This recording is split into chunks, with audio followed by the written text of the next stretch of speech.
ஒரு அமைதியான சிறிய நகரத்தில் அகிலன் என்ற தைரியமான சிறுவனும் ஸ்வீட்டி என்ற நம்பிக்கையுள்ள நாயும் வாழ்ந்தனர்.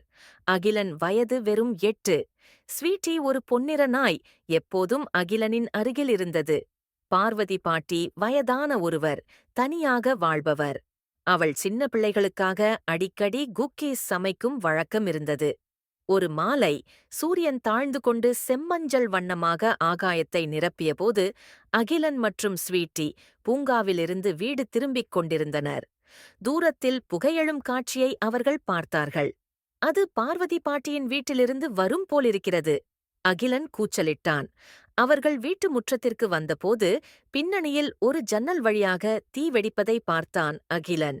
வீடு தீக்குள்ளாகியிருந்தது, மிக விரைவாக. பார்வதி பாட்டி, நீங்கள் உள்ளே இருக்கிறீர்களா? மெக்ஸ் கூவினான. அண்டை வீட்டினர் தீயணைப்புக் குழுவிற்கு அழைக்க ஆரம்பித்தனர். ஆனால் அகிலன் காத்திருக்கவில்லை. ஒவ்வொரு நொடியும் முக்கியம் என அவனுக்கு தெரியும். வீட்டுக்குள் நுழைந்தான். பார்வதி பாட்டி தரையில் கிடக்க உதவிக்கு காத்திருந்தார். அகிலன் அவருடைய கையை பிடித்தான்.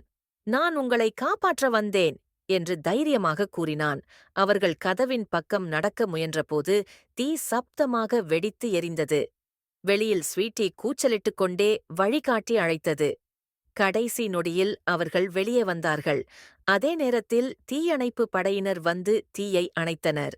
நீ என் உயிரை காப்பாத்திட்ட என்று அகிலனிடம் மெதுவாக சொன்னார் பார்வதி பாட்டி. அகிலன் சிரித்தான்.